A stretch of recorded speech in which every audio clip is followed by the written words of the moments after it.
Good afternoon. I'm Dr. Tom Smith. I'm Associate Vice President, Director of Athletics here at Missouri Baptist University. And I'm here with Dr. Ben Lyon. He is our Student Vice President for Student Development, and we are here to answer some questions and provide an update regarding COVID and our protocol here at the university. And so, Dr. Lyon, I have several questions here that we came up with, and one of them is, can you provide an update as to where we are with COVID presently on campus? Yeah, of course. First of all, we're very pleased that a lot of our students and our faculty, staff, and parents are continuously kind of reaching out to find out what the status is here at the university. And we were really pleased coming back from the Christmas break because our students did an amazing job of making sure to just remain in their kind of COVID bubbles, to be around folks that they knew. We're doing safe practices, and so as we've come back here since Monday, January 11, we only have one faculty and staff member and one student who is positive since they've arrived back here at the university. And so I think that really shows the diligence that our students and faculty and staff really care about the in-person experience and the relationships we have here at Missouri Baptist University and wanting to be back here in a community and in in-person learning. So they've been doing a great job, and we're starting the semester off very well. Okay, great. Thank you. What did we learn from the fall semester that that will help guide our decisions for this spring? Yeah, I think especially related to athletics, we learned a lot. It was a new learning experience for all of us, but I will say all of our student athletes, especially our athletic trainers and our coaches, they did an amazing job of making sure that everybody knew the information that they needed to do to create a safe and healthy environment. I think some of the big things that we really learned from the fall semester, and especially having soccer and women's volleyball in season, was the fact that there are a lot of students who may be quarantined. The Department of Public Health here in St. Louis County guides all of our decision making around how we quarantine or isolate individuals, and so we look to them for guidance. As we had situations arise in the fall, and we would contact them, we would be in continuous conversation to kind of best understand how we can serve the needs of our students and make sure that they're still being able to be in class as much as possible. So we've been following their guidance. Oftentimes, if there is a positive individual who's associated with the team, we'll go back, we'll look for close contact information, whether they were close to an individual, if they had direct contact, and really look at a lot of the footage that we do even during our practices to make sure we're maintaining the most safe environment for all of our students. But based on their guidance, we also take the precaution to quarantine individuals. And quarantining just means you're not necessarily sick with COVID, but it does mean that you may have been around somebody who is positive with COVID. And so we do our best to make sure that those students, whether they're staying on campus with us, still have access to our resources, that they're being checked in with by Res Life. And for our off-campus students, we have our student success advisors, who are their professional academic advisors, touching base with them as well. Because we want to make sure that if they're doing a quarantine period and having to do online classes, that they really have all the resources that they need, and we can do our best to make sure that they continue to be successful both on and off the field. So as I think about what that means for the spring, I also think that there's a chance that, if you have a student athlete, they could end up in quarantine. And one of the great things is Dr. Smith and I are in continuous conversations and really evaluating, along with the student athletes for each individual team, that if they're in quarantine, how's that affecting their academics? To make sure that if we need to allow a student, in order to best succeed academically, just to pull away from their team and take a semester off, that it's okay for them to talk to their coaches about that. In the fall, we had a student who is one of our nursing students and was in quarantine, and they were just missing too many of their clinical hours that they need to complete in order to fully meet their nursing requirements.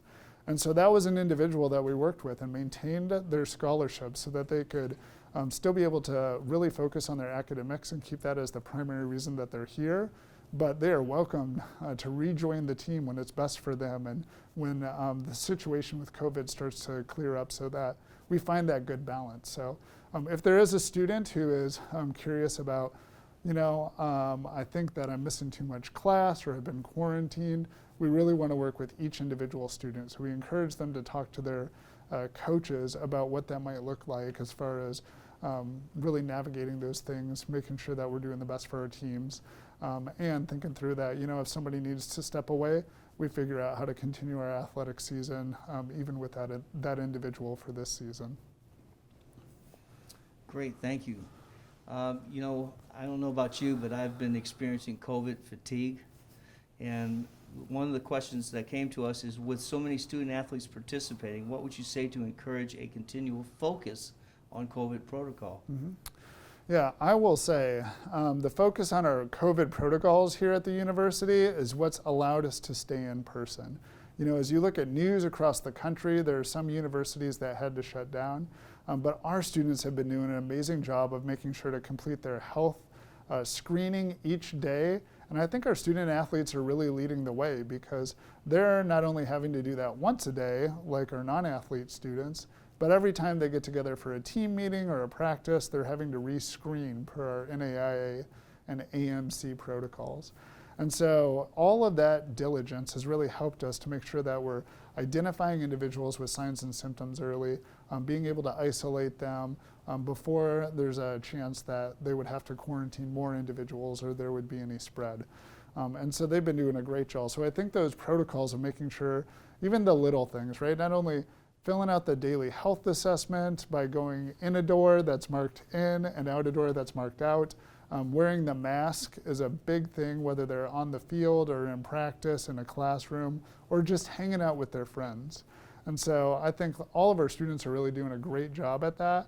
And if they continue those basic protocols of washing their hands, wearing a mask, social distancing, and making sure to fill out that daily health screening, we'll continue to get through this in really great ways.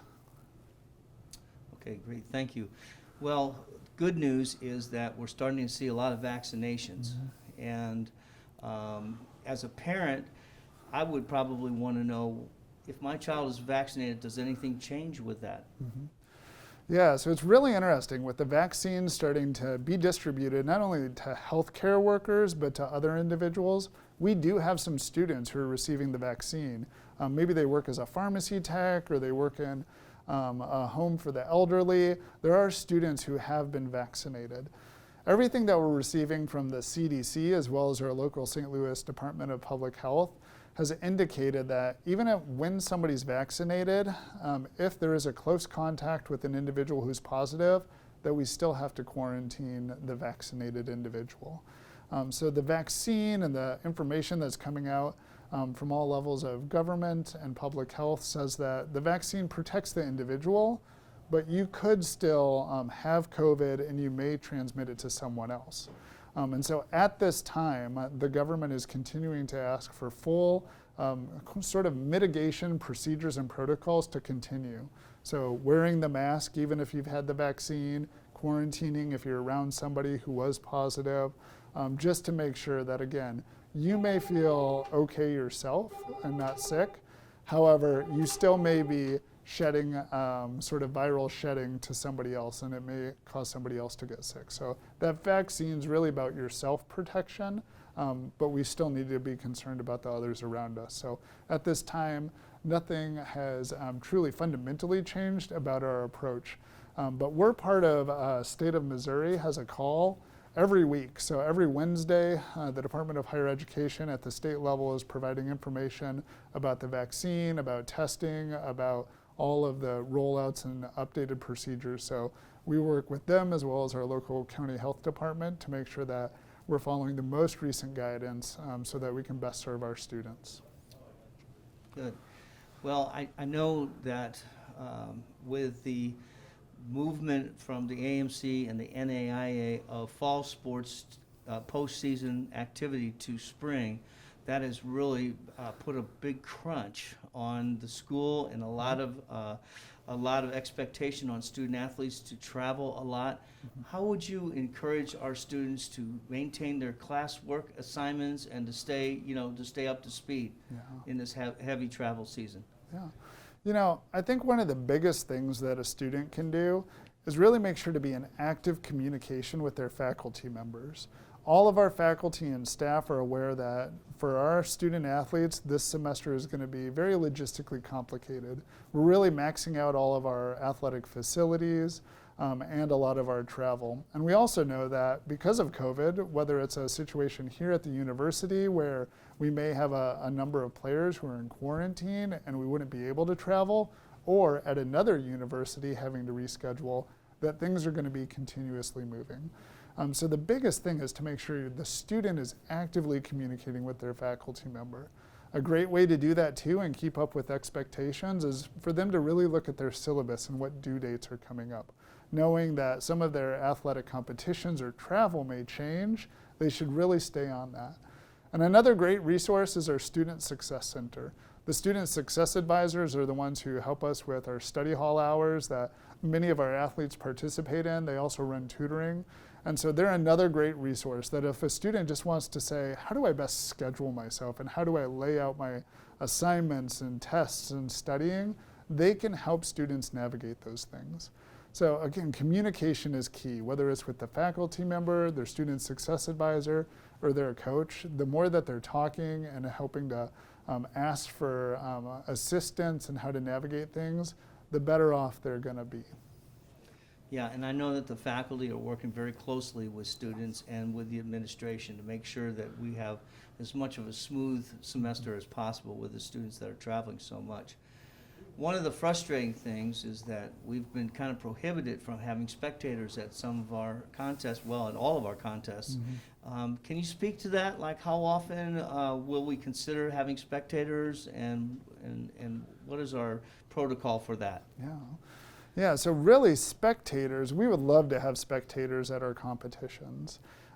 Every 2 weeks, we're evaluating whether we're able to open up so that we could have spectators, whether those are parents or other students who want to support the student athletes, or just individuals that really enjoy the athletics we have here at the university.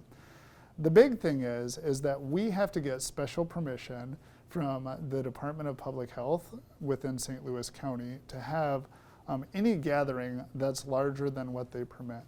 Currently right now, as we're filming this, gatherings are limited to 10 people or less.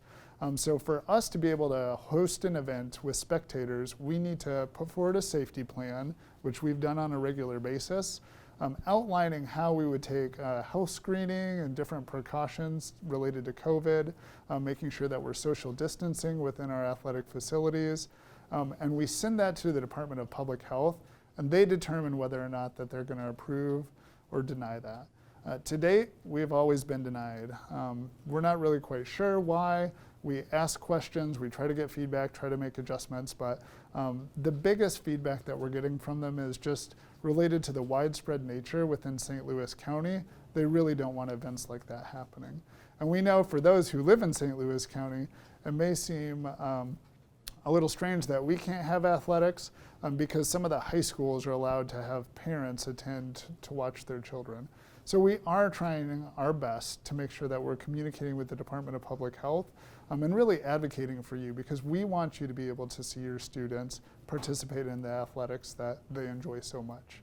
So we continue on a bi-weekly basis to continue to submit plans because oftentimes that's how the Department of Public Health is looking at the numbers within the region and making decisions is about every 2 weeks if they make decisions to change or to increase or to roll back things within the area.